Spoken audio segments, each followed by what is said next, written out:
Yes sir.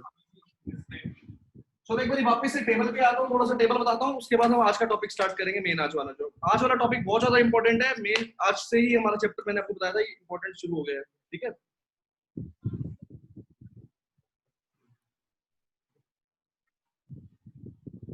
Okay बेटा। तो सबसे पहले मैंने टेबल के अंदर आपको बताया था सीड शेप। सीड की शेप होती है वो दो टाइप की होती है। कैसे बेटा? राउंड और रिंकल्ड। और आपको दिखा भी देंगे राउंड कैसे होता है और रिंकल्ड कैसा होता है। ठीक है,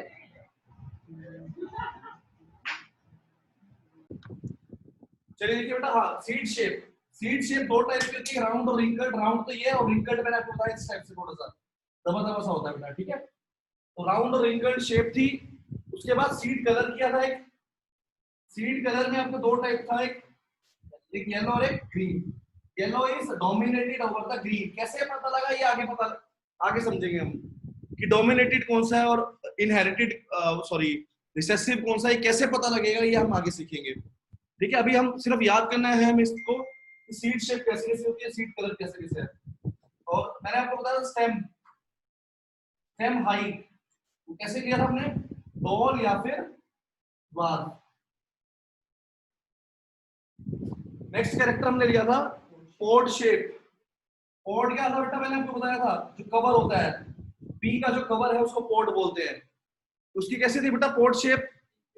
इन्फ्लेटेड और कॉन्स्ट्रिक्टेड। इन्फ्लेटेड क्या था? जो नॉर्मल होता है। कॉन्स्ट्रिक्टेड मतलब ऐसे जैसे दाने हैं उनकी शेप ले लेता है बेटा इस टाइप से। ठीक है, कॉन्स्ट्रिक्टेड। और पहले वाला क्या था? इन्फ्लेटेड। राइट, इन्फ्लेटेड और कॉन्स्ट्रिक्टेड ये भी हम कर चुके थे। उसके बाद था बेटा पॉड कलर। पॉड कलर कैसा है? ग्रीन और yellow. Green is dominated over the yellow. Flower colour, flower का कलर कैसा था बेटा? पर्पल और व्हाइट। हाँ, तो ठीक है, वॉयलेट और व्हाइट। पर्पल वॉयलेट एक जैसा कलर होता है। वॉयलेट और कई बुक्स में पर्पल लिखा होगा बेटा वॉयलेट की जगह व्हाइट। ठीक है, वॉयलेट और व्हाइट। और उसके बाद बेटा हमने फ्लावर पोजीशन। एक दो पोजीशन, एक एक्सियल होती है, एक टर्मिनल। टर्मिनल मतलब एंड्स पे, बिल्कुल ऊपर ऊपर की तरफ फ्लावर होंगे। और एक्सियल का मतलब बीच में एक्सिस पे भी उनके फ्लावर्स होते हैं बेटा। ठीक है, एक्सियल मतलब हर तरफ से फ्लावर होंगे। टर्मिनल्स का मतलब सिर्फ उसके टर्मिनल्स एंड्स पे होंगे फ्लावर जो होंगे। टर्मिनल और axial. Axial is dominated over the terminal. ये आपको लर्न करनी है, इसमें कुछ भी समझाने का नहीं था बेटा। इस टेबल में कुछ भी समझाने का नहीं है, लर्न करना है। एक दो बार ड्रॉ करोगे तो लर्न हो जाएगी अपने आप। ठीक है, आज का जो टॉपिक है मोस्ट इंपोर्टेंट बेटा, मोनोहाइब्रिड क्रॉस। हेडिंग डालेंगे मोनोहाइब्रिड क्रॉस। सर एक्सियल और टर्मिनल बता दो। एक्सियल और टर्मिनल अभी रुक जाए, पूरा करके दिखा दूंगा। एक्सियल टर्मिनल पे भी रुक जाए। अभी एक टॉपिक लिखेंगे मेरी, मोनोहाइब्रिड क्रॉस। इसमें मैंने आपको डेफिनेशन पहले ही ऑलरेडी डिस्कस करी थी। क्या बेटा? यहां पर जो क्रॉसिंग होगी, यहां पर जो क्रॉसिंग होगी वो किसके अंदर होगी? Between the one contrasting character. सिर्फ एक कॉन्ट्रास्टिंग कैरेक्टर के अंदर जो क्या करेंगे हम? क्रॉसिंग करेंगे। लिखो बेटा definition. The cross that is made to study, the cross that is made to study. हम लोग सीख रहे हैं बेटा मोनोहाइब्रिड क्रॉस। क्या बोला? द क्रॉस, ठीक है, that is made to study the inheritance of only one pair of contrasting character. Only one pair of contrasting character. Only one pair of contrasting character. मतलब इसके अंदर जो हम पेयरिंग करेंगे ना, क्रॉसिंग करेंगे, वो किसके बीच में करेंगे? सिर्फ एक कैरेक्टर के अंदर ही करेंगे बेटा। एक पेयर में करेंगे किसके? कंट्रास्टिंग कैरेक्टर के बेटा। जैसे मान लो हमने एक पेयर ले लिया हाइट का। अब हाइट का कंट्रास्टिंग कैरेक्टर क्या है? टॉल और ड्वार्फ बोना। ठीक है, शॉर्ट। तो इनके बीच में हम क्या करने वाले हैं? इसके पेयर के बीच में हम क्या करने वाले हैं बेटा? क्रॉसिंग करेंगे। ठीक है, तो मोनोहाइब्रिड क्रॉस का मतलब क्या होता है? मोनोहाइब्रिड क्रॉस का मतलब है हम इनहेरिटेंस को स्टडी करेंगे किसके बीच में? क्रॉसिंग करके one pair of contrasting character के अंदर। ठीक है, तो मोनोहाइब्रिड क्रॉस में हम क्या करने वाले हैं? One pair of contrasting character के अंदर ही क्या करने वाले हैं? क्रॉसिंग करेंगे, सिर्फ मोनोहाइब्रिड क्रॉस बोलते हैं उसको। ठीक है, तो इसके लिए क्या किया मेंडल ने? क्या किया, दो पी प्लांट के सेट ले लिए डिफरेंट हाइट्स के बेटा। ठीक है, तो जो जो लाइंस लिखवा रहा हूं बेटा आप लिखते चलेंगे। मेंडल ने दो प्लांट लिए, Mendel takes two pea plant, Mendel take two pea plant, Mendel ने दो पी प्लांट लिए बेटा ऑफ डिफरेंट हाइट्स, अलग अलग हाइट के। Mendel take two plants, pea plants of different heights. ठीक है, और उसने एक तो कैसा लिया था? होमोजाइगस टोल लिया था, दूसरा लिया था होमोजाइगस ड्वार्फ। कॉन्ट्रास्टिंग लेने, कॉन्ट्रास्टिंग का मतलब अगर एक आप टोल ले रहे हो तो दूसरे वाला क्या लेंगे? ड्वार्फ लेंगे। ठीक है, मैंने आपको कल भी मीनिंग बताया था, कॉन्ट्रास्टिंग का मतलब होता है बिल्कुल उससे अलग। अगर आपने एक टोल लिया है तो दूसरा क्या लेंगे? ड्वार्फ लेंगे। अगर एक राउंड लिया है तो दूसरा कैसा लेंगे? रिंकल्ड लेंगे। ठीक है, अगर आपने एक पोर्ट कलर एक का क्या लिया बेटा? येलो लिया है तो दूसरे वाला क्या लेंगे? ग्रीन लेंगे बेटा। अगर एक फ्लावर एक्सियल पोजीशन वाला लिया है तो दूसरा कैसा लेंगे? टर्मिनल लेंगे। मतलब कहने का मतलब समझ गए ना? कॉन्ट्रास्टिंग कैरेक्टर देना है तो आपने क्या लिया? एक प्लांट को लिया होमोजाइगस टोल, और दूसरे वाला क्या लिया आपने? Homozygous dwarf. ये तो पता लग गया था कि हमें एक प्लांट टोल लेना था, दूसरे वाला कैसा लेना था? ड्वार्फ लेना था। अब ये होमोजाइगस वर्ड क्या लगाया साथ में? मैंने आपको कल ये बताया था कि होमोजाइगस वो होता है जहां पर जो जीन्स होते हैं बेटा दोनों एक जैसे होते हैं उसके अंदर। ठीक है, मतलब जो जैसे अब ये है होमोजाइगस टोल है तो इसके अंदर मतलब दोनों ही क्या है? प्योर टोल ले रहे हैं, हमें कैपिटल टी कैपिटल ले रहे हैं। देखो हमने क्या किया है, जो टोल को हमने कैपिटल टी से रिप्रेजेंट किया हुआ है और ड्वार्फ को हमने स्मॉल टी से रिप्रेजेंट किया हुआ है। समझो इस बात को। ठीक है, तो हमने क्या किया वो बेटा, हमने मेंडल ने क्या किया, एक तो होमोजाइगस टोल प्लांट ले लिया, एक होमोजाइगस ड्वार्फ प्लांट ले लिया। होमोजाइगस का मतलब उसके अंदर ऐसे जीन्स हैं दोनों सेम टाइप के जीन्स है। सेम टाइप का मतलब जैसे कैपिटल है तो ये कैपिटल वाला ही होगा। टोल है तो टोल के लिए मैं क्या यूज कर रहा हूँ? कैपिटल टी यूज कर रहा हूँ। ठीक है, अब दूसरा क्या लिया? होमोजाइगस ड्वार्फ लिया तो इसके लिए क्या यूज करेंगे हम लोग? स्मॉल टी लेंगे। होमोजाइगस का मतलब दोनों सेम टाइप के जीन्स लेने हमने। ठीक है, होमोजाइगस का मतलब होता है सेम टाइप के जीन्स लेने, मगर एक कैपिटल ले रहे हो दूसरे वाला कैपिटल लेंगे, एक स्मॉल ले रहे हो तो दूसरे वाला स्मॉल लेंगे। एक बार समझ लो, फिर अगर नहीं आया तो फिर बताना बेटा इसमें कोई दिक्कत आई है तो। ठीक है, चलिए अब क्या करा इसने? अब उसके बाद क्या करेंगे? तो these plants represented the parent generation. अब ये जो दोनों प्लांट है क्या रिप्रेजेंट कर रहे हैं? जो दो प्लांट लिए, एक तो क्या लिया? होमोजाइगस टोल लिया और दूसरे वाला क्या लिया? होमोजाइगस ड्वार्फ लिया। ये क्या है? पेरेंट जनरेशन है बेटा। This will represent the parent generation बेटा, याद रख लीजिए। सबसे पहले सिर्फ इतना सा याद रखिए, एक ही लाइन अभी तक हुई, वो क्या लाइन हुई? मेंडल ने क्या लिया? एक तो होमोजाइगस टोल लिया, एक होमोजाइगस ड्वार्फ लिया। और ये क्या रिप्रेजेंट कर रहा है बेटा?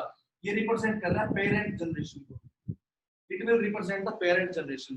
ठीक है, मतलब कल जैसे मैं समझा रहा था कि एक आदित्य और एक आदित्य की गर्लफ्रेंड है, सिर्फ हमने इतना ही लिया अभी तक।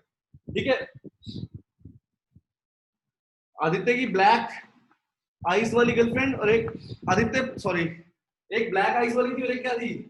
Blue eyes. ऐसे लिया था ना क्या हमने? तो बिल्कुल कॉन्ट्रास्टिंग कैरेक्टर ले लिया और वो पेरेंट जनरेशन है बेटा हमारे पास। अब सेकंड स्टेप क्या है बेटा हमारे पास? लिखिए,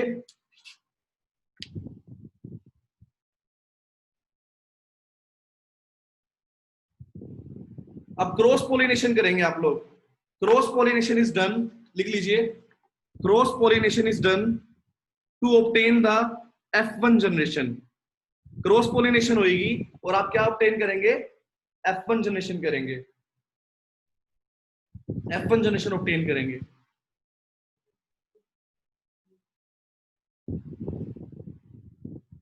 सबसे पहले देखो मेंडल ने क्या लिया? एक प्योर टोल प्लांट लिया, एक प्योर ड्वार्फ प्लांट लिया। प्योर का मतलब समझते हो? प्योर का मतलब जिसमें दोनों ही जीन्स कैसे वाले थे, कैपिटल वाले थे, इसमें प्योर ड्वार्फ लिया, दोनों स्मॉल वाले लिए बेटा, ठीक है। अब इसकी क्रॉसिंग की, क्रॉसिंग करेंगे तो ये इसके साथ जोड़िए, इसका ये वाला लो, इसका ये लो, क्या बनेगा, capital T small T.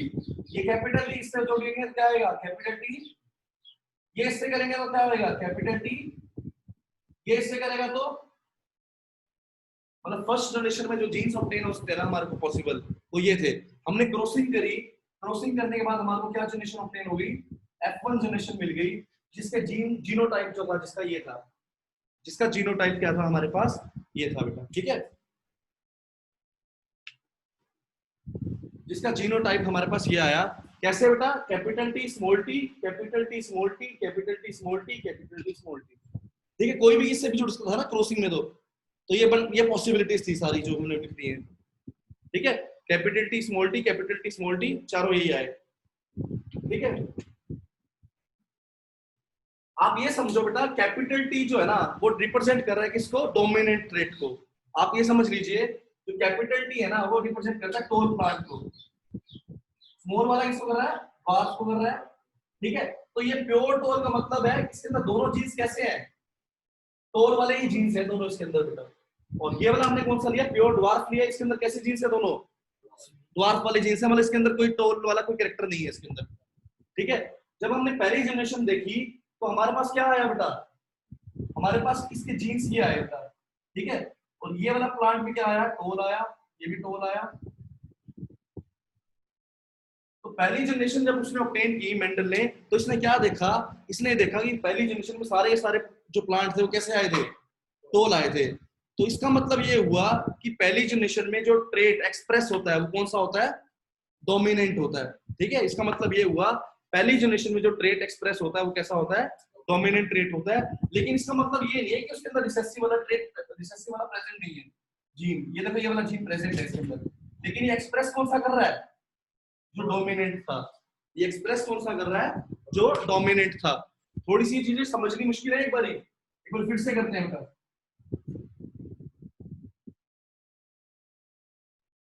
Mendel ने सबसे पहले प्योर टोल प्लांट लिया और प्योर क्या लिया, ड्वार्फ।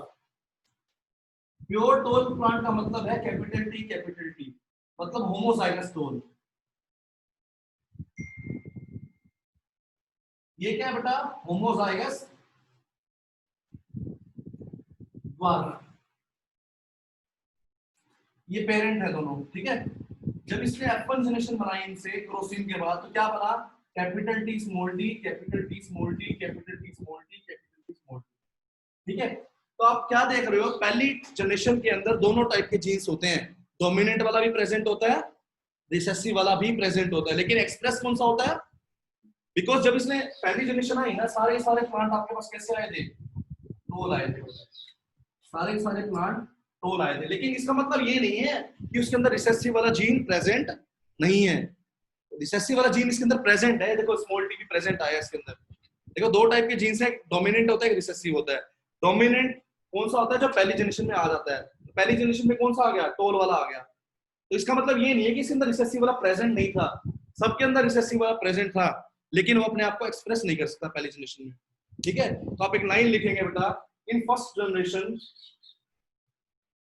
फर्स्ट जनरेशन मेंडल ने क्या ऑब्टेन किया बेटा, all plants are heterozygous tall, all plants are, सारे के सारे प्लांट्स कैसे आए बेटा, हेट्रोजाइगस। हेट्रोजाइगस का मतलब समझ रहे हो, ये देखो अलग अलग है, capital T small T, capital T, ठीक है। स्कूल में कोई नहीं बताएगा बेटा, मैं अगर कराना चाहूँ तो 4 लाइनों में आपको रटवा सकता हूँ इसको बहुत आसानी से, 4 लाइनों में बहुत अच्छा रटवा सकता हूँ मैं आपको, भूलोगे भी नहीं कभी वो रटा हुआ, लेकिन समझ नहीं पाओगे उससे कभी भी जिंदगी में भी ये चीज।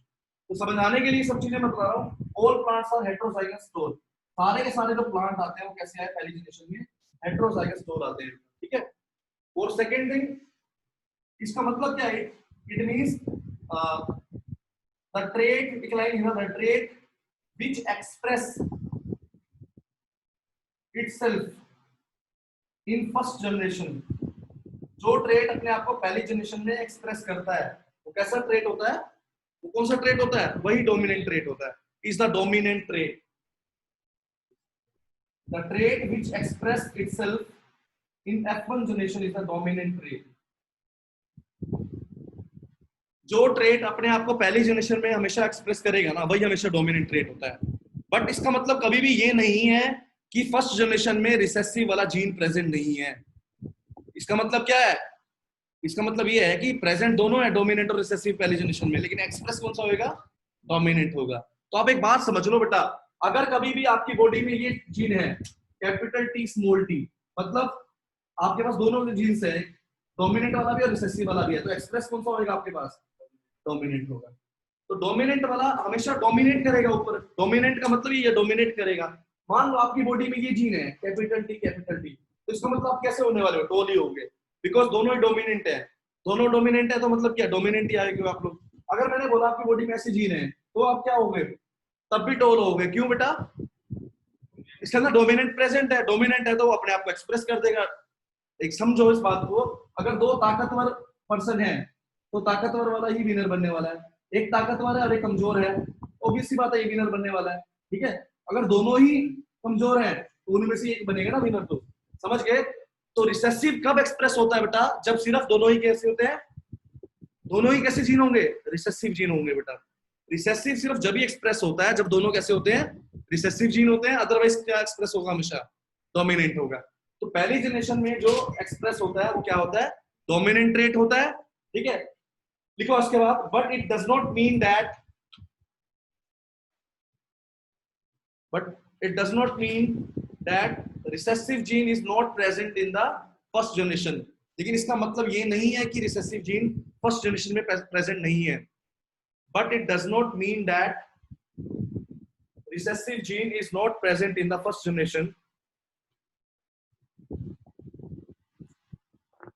Recessive gene is not present in the first generation।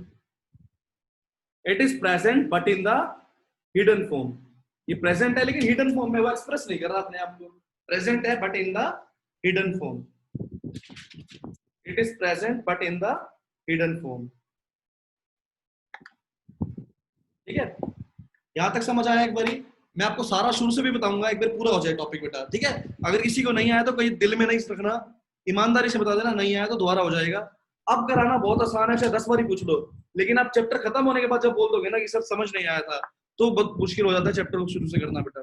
अब आप 50 बारी पूछो, 100 बारी पूछो, कोई दिक्कत नहीं है, अभी 2 बारी हो जाएगा, आराम से हो जाएगा, और 2 बारी में सब कुछ समझ आ जाएगा। ठीक है, एक बारी रुक जाओ बेटा, पूरा होने दो टॉपिक। नेक्स्ट है बेटा सेकंड जनरेशन को कैसे ऑब्टेन करेंगे। ये फर्स्ट जनरेशन आ गई मेरे पास। अब देखो बेटा, अब मेरे पास क्या है, सारे के सारे प्लांट कैसे आ गए थे? Capital T small T capital T, तो जिनके अंदर ऐसे जीन्स थे वो आ गए मेरे पास। ठीक है, अब सेकंड जनरेशन ऑब्टेन करने के लिए इसने क्या किया था? मेंडल ने सेल्फ पॉलिनेशन करी थी। सेल्फ पॉलिनेशन का मतलब खुद से ही पॉलिनेशन, तो सेम खुद का ही ले लेना। सेल्फ पॉलिनेशन मतलब खुद से पॉलिनेट करना, मतलब दोनों खुद वाले जीन्स ले लेने, सेम जीन्स। अब करो वापस से capital T capital T capital T small T capital T, लेकिन लिखते हमेशा कैपिटल पहले है बेटा। ठीक है, लिखते हमेशा कैपिटल वाला पहले, स्मॉल वाला बाद में लिखते हैं। और फोर्थ क्या बनेगा? स्मॉल टी, खुद से पॉलिनेट हो रहा है ना, स्मॉल टी आता था। ठीक है बेटा, तो अब देखिए अगर हम लोग, तो क्या आया? ये टू जनरेशन है, फीलियल टू जनरेशन जो आई है सेल्फ पॉलिनेशन के बाद, इसलिए लिखा था उस टाइम पे बेटा, सेल्फ पॉलिनेटेड ऐसा वर्ड लिखा था ना जब F2 जनरेशन की डेफिनेशन लिख रहा था, तो यहाँ पर ये आया बेटा। तो अब ये वाला प्लांट कैसा आएगा? टोल। ये वाला कैसे आएगा? टोल। ये वाला कैसे आएगा? ये वाला कैसे आएगा? ये टोल नहीं हंसता। क्यों नहीं हंसता बेटा? बिकॉज इसमें डोमिनेंट वाला प्रेजेंट ही नहीं है। दोनों कमजोर बच्चे हैं बेचारे, दोनों में से एक ही जीतेगा ना, तो द्वार। तो मतलब 75 3 केसेस 3:1 में आ गए ना। चलो रेशो में बाद में निकालेंगे, पर ये समझ आई नहीं आई? ठीक है, तो सेकंड जनरेशन में क्या होता है? लिखो बेटा सेकंड जनरेशन में, पहले तो ये नोट कर लीजिए इतना आंसर मैंने लिखा। सेकंड जनरेशन एक बार आप अपने अकॉर्डिंगली नोट कर दीजिए, उसके बाद पेपर में कैसे लिखना है वो मैं समझाऊंगा बेटा सारा। ठीक है, सेकंड जनरेशन लिख लिया।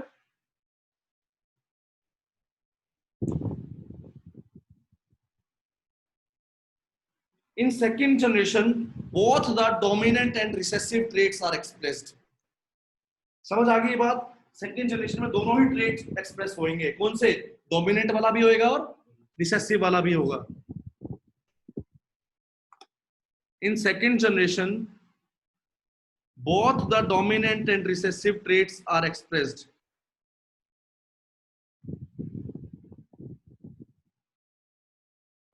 In second generation,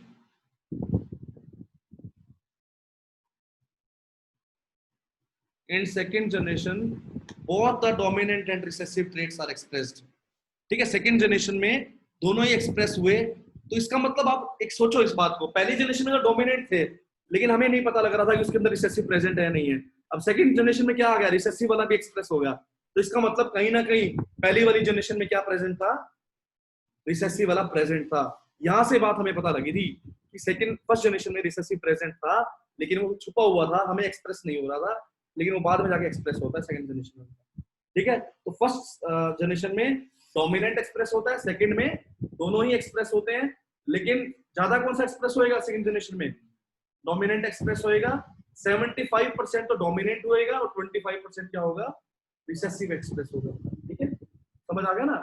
तो ये सब उसकी ना एक्सपेरिमेंटल थी, इसमें काफी सारे प्लांट लिए थे, फिर देखा कि इतने ही आ गए, इतने ही आ गए, तो उसके रेशियो के अकॉर्डिंगली फिर इसने निकाला था सारा। जो अब एक बार ना इसको मैं समझाता हूँ, पेपर में आप कैसे लिखोगे इसको बाद सारा। ठीक है, सबसे पहले आप लिखेंगे जो लाइंस में लिखवा रहा हूँ, अगर लिख लिया एक बार अच्छे से दोबारा से लिख लेना बेटा। सबसे पहले लिखना Mendel takes Mendel take pea plant, 2 pea plant, one is homozygous tall and other is homozygous dwarf। Because हमें कैसे लेने थे बेटा, कंट्रास्टिंग कैरेक्टर लेने थे। कंट्रास्टिंग का मतलब क्या होता है, बिल्कुल जो दोनों से विपरीत हो, अपोजिट हो बेटा। ठीक है, हमने दो कैरेक्टर ले लिए जो बिल्कुल अपोजिट है एक दूसरे के। तो एक तो मैंने ले लिया प्योर टोल और दूसरे वाला क्या ले लिया, प्योर वार्फ। तो ठीक है, ये तो मैं लिख रहा हूँ इसका फिनोटाइप। फिनोटाइप का मतलब जो मैं फिजिकल अपीयरेंस बता रहा हूँ। और अब मैं किसका क्या लिखूंगा, जीनोटाइप। इसके जीन्स कैसे है, प्योर है ना, ये कैपिटल टी, इसका कैसा है। समझ आया बेटा? ये मैंने क्या लिया है, पहला स्टेप समझ आया नहीं है बेटा जो मैंने बताया अभी? बोलिए, बोलो भाई। आदित्य समझ आ गया बेटा? आ गया सर, आ गया। जतिन,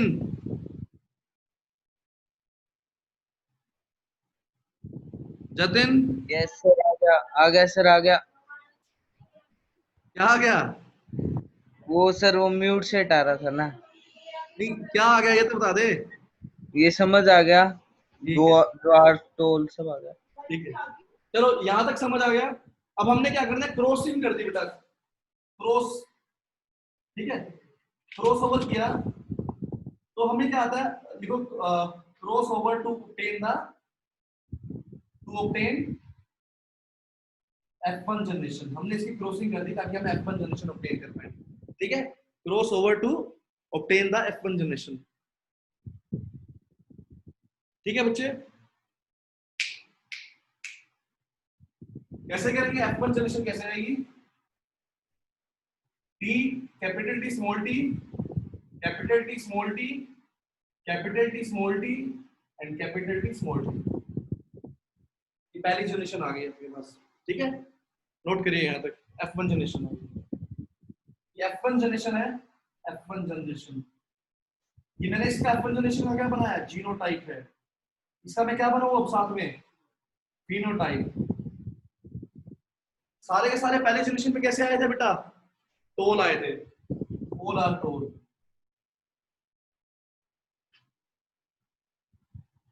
ठीक है, और इसमें कुछ पॉइंट्स लिखेंगे, ऑल आर हेट्रोजाइगस टोल। इस बात का मीनिंग समझ आया, हेट्रोजाइगस का यहाँ पर अलग अलग जीन्स है, कैपिटल टी स्मॉल टी दोनों है, इसलिए हेट्रोजाइगस टोल लिख रहा हूं बेटा। ठीक है, उसके बाद लिखेंगे the trait which expresses itself, the trait which expresses itself in F1 generation is always a dominant. Is always dominant. जो ट्रेट अपने आप को F1 जनरेशन में एक्सप्रेस करेगा, the trait which express itself in F1 generation is always dominant. वो हमेशा क्या रहेगा? डोमिनेंट रहेगा. जो ट्रेट अपने आप को F1 जनरेशन में एक्सप्रेस करेगा, the trait which expresses itself in F1 generation is always dominant. ठीक है, यहां तक समझ आ गया बेटा? ठीक है. अगर मैं रेशो की बात करूं तो इसमें तो आपको क्लियर होगा कि 100% क्या आएगा बेटा? जो प्लांट आएगा वो कैसा आएगा? टोल आएगा. इसमें रेशो की तो बात ही नहीं है. रेशो तो जब करें ना, जब दूसरे वाली कोई चीज हो रही हो, तो रेशो तो यहाँ पे है ही नहीं. यहाँ पे क्या आएगा बेटा? 100% वो क्या आएगा? टोल ही आने वाला है. यहां तक समझ आ गया बच्चे? अच्छे से रब कर सकता हूँ क्या मैं ये? ठीक है, चलिए बात करते हैं F2 जनरेशन की. F2 जनरेशन कैसे ऑब्टेन की थी उसने? सेल्फ पॉलिनेशन से बेटा, है ना? तो अब लिखेंगे self pollinate to obtain F2 generation, ताकि F2 जनरेशन ऑब्टेन कर सके बेटा. इसलिए आप क्या करेंगे? सेल्फ पॉलिनेट करेंगे इसको. राइट, हमने इसको याद करना, पहले क्रॉस करना है, बाद में सेल्फ करना है. ठीक है.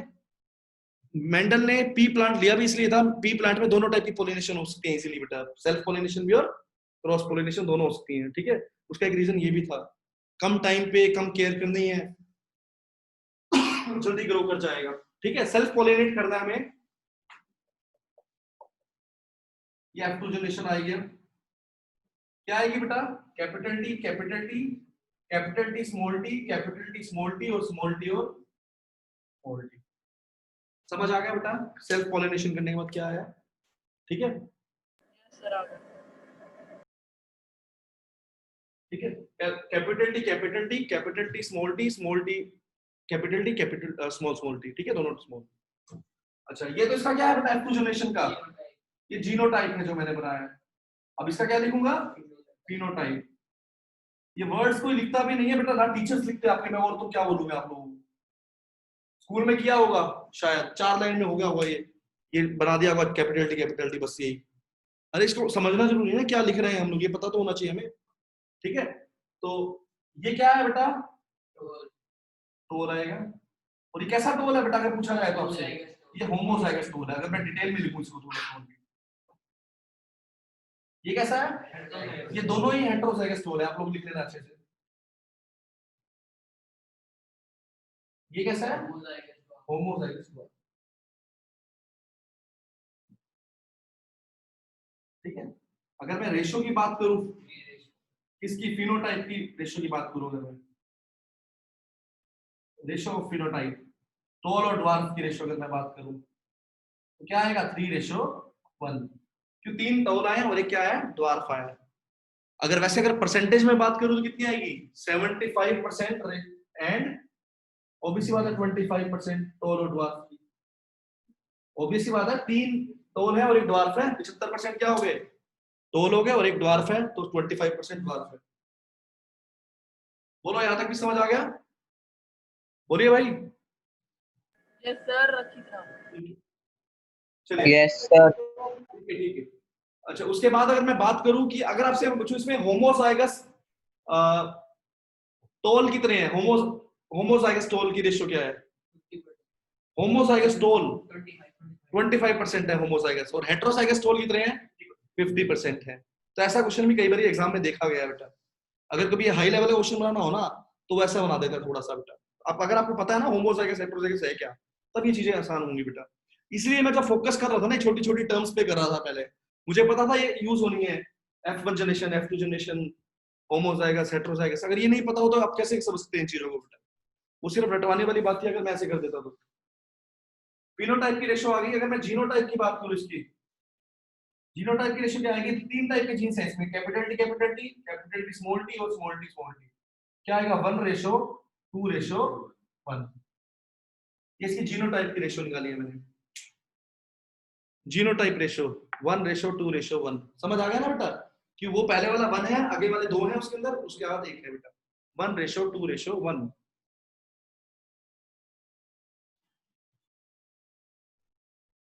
अब सेकंड जनरेशन के कुछ पॉइंट्स, 2 पॉइंट्स लिखूंगा। पहला पॉइंट लिखेंगे, in second generation both dominant and recessive traits are expressed.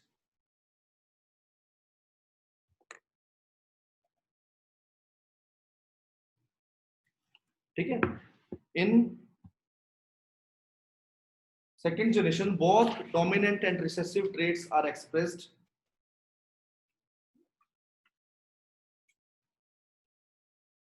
समझ आ गया, दोनों एक्सप्रेस होंगे। इट मीन्स दैट इसका मतलब ये है बेटा कि recessive gene is also present in the F1 generation but in the hidden form। ठीक है बेटा, इंपॉर्टेंट लाइन है। इट मीन्स दैट, या ये इंप्लाई करता है, इट इंप्लाइज दैट, ये हमें इंप्लाई ऐसे बता रहा है, ये बताता है हमारे को कि इसका मतलब ये है कि फर्स्ट जनरेशन के अंदर भी रिसेसिव जीन कहीं ना कहीं प्रेजेंट था। बिकॉज अगर जीन ही नहीं होता तो सेकंड में आता कैसे बेटा? ठीक है, अब अभी इसको एक एग्जांपल समझाऊंगा कि मैं क्या बताना चाह रहा हूं। अभी मैं क्या बोला बेटा कि it means that, it implies that recessive gene is present in the F1 generation but in hidden form। ठीक है, but in the hidden form।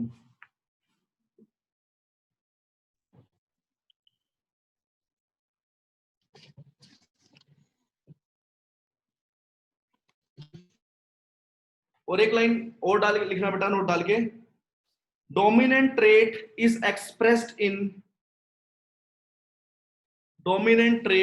expressed in both homozygous and heterozygous conditions।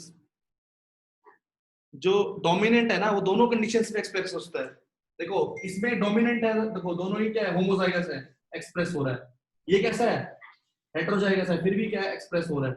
मतलब डोमिनेंट ट्रेट तो जो है ना, homozygous और heterozygous दोनों condition में एक्सप्रेस हो सकता है।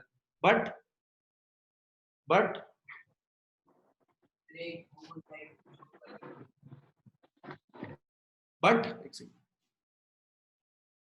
recessive trait appears only in the homozygous condition। ठीक है, but recessive trait appear in the homozygous condition। सिर्फ होमोजाइगस वाले में ही होगा। वो भी कौन से वाले में, जब दोनों ही कैसे होंगे, रिसेसिव जीन होंगे। ठीक है, अब ये वाला जो टॉपिक मैंने कराया है ना, मैं चैलेंज करता हूं बेटा, कहीं कौन एक्सप्लेन कर सकता है मुझे बेटा इस टॉपिक को? अभी कौन आप में से एक्सप्लेन कर सकता है अच्छे से? मेंडल एक्सपेरिमेंट को? हाँ चलो मैं ही बताता हूँ, देखो एक बार वापस से 2 मिनट के अंदर। सबसे पहले मेंडल ने क्या लिए, होमोजाइगस टोल और होमोजाइगस ड्वार्फ। एक प्योर ब्रीड ली है टोल की और ड्वार्फ। कंट्रास्टिंग कैरेक्टर देने से तो अपोजिट लेने हैं बेटा, एक टाल नहीं तो दूसरे वाला ड्वार्फ लिया। चलो जरूरी नहीं है कि हमें टोल ड्वार्फ में हाइट के अंदर करना था। अब पेपर में मान लो क्वेश्चन आ जाए आपका ये एक्सियल और टर्मिनल वाले की केस में आ जाए। ठीक है, तो एक्सियल वाला आपको पता है क्या है, डोमिनेंट है, और टर्मिनल वाला क्या है, रिसेसिव है बेटा। सॉरी ठीक है, एक्सियल वाला क्या है आपके पास, डोमिनेंट है, और टर्मिनल वाला क्या है, रिसेसिव है। हम कोई भी की बात करते हैं, कंट्रास्टिंग ट्रेट लेने थे ना, दोनों अपोजिट लेने थे एक दूसरे के। तो एक्सियल वाला हमने मान लो ए से डिनोट कर रखा है, टर्मिनल वाला स्मॉल ए से कर रखा है। जनरली हम ऐसे ही करते हैं, रिसेसिव वाले को स्मॉल से दिखाते हैं। ठीक है, ऐसा कोई लॉजिक नहीं है कि क्यों करते हैं, बस ले लिया उसने तो स्टार्टिंग में लिया तो हम भाई पढ़ते आ रहे हैं वैसे ही। ठीक है, और इसका कोई लॉजिक नहीं है कि स्मॉल क्यों लिया, बस थोड़ा सा अलग पता लग जाए कि हमें। ठीक है, और जैसे ब्लड ग्रुप करेंगे तो उसमें स्मॉल लेंगे भी नहीं तो भी हो जाएगा, समझ आ जाएगा आपको। ठीक है, एक्सियल और टर्मिनल का। अब सबसे पहले हमने एक्सियल ले लिया और एक क्या ले लिया, प्योर टर्मिनल, और होमोजाइगस ले लिया दोनों अपने। ठीक है, ये वाला क्या है, होमोजाइगस एक्सियल, ये वाला क्या है, होमोजाइगस टर्मिनल। ठीक है, अब फर्स्ट जनरेशन ऑब्टेन की क्रॉसिंग से।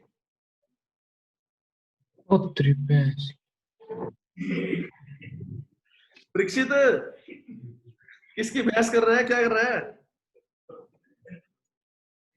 हमारे पास फर्स्ट जनरेशन आ गई, F1 जनरेशन आ गई, मैं ज्यादा नहीं बता रहा इसके अंदर कुछ भी। तो इसमें सारे के सारे कैसे आए हैं? Heterozygous axial. ये सारे के सारे कैसे आएंगे? हेटेरोजाइगस एक्सियल आए हैं बेटा, ठीक है। और तो सारे सारे एक्सियल आए तो इसका मतलब ये होगा कि एक्सियल हमारा कैसा है? डोमिनेंट ट्रेट है। हमें नहीं पता था पहले कि डोमिनेंट कौन सा है, हमने तो दो प्लांट ले लिए ऐसे जो प्योर एक्सियल थे और प्योर क्या था? टर्मिनल वाले थे। बस उसके हमने क्या करा दी? क्रॉसिंग करा दी। जो बाद में प्लांट हुए हमने क्या देखा वो कैसे हुए? सारे के सारे कैसे हुए? एक्सियल आए। तो इसका मतलब ये पता लगा कि एक्सियल कैसा ट्रेट है? डोमिनेंट है। अब फिर क्या किया हमने? दोबारा से क्या करेंगे? सेल्फ पॉलिनेशन करेंगे।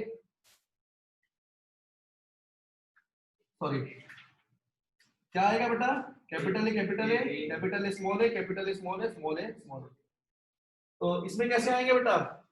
दोनों ही ट्रेट आए, एक्सियल भी आएगा और टर्मिनल भी आएगा 3:1 में। ठीक है बेटा, 3 तो कैसे आएंगे? एक्सियल, और एक कैसा आएगा?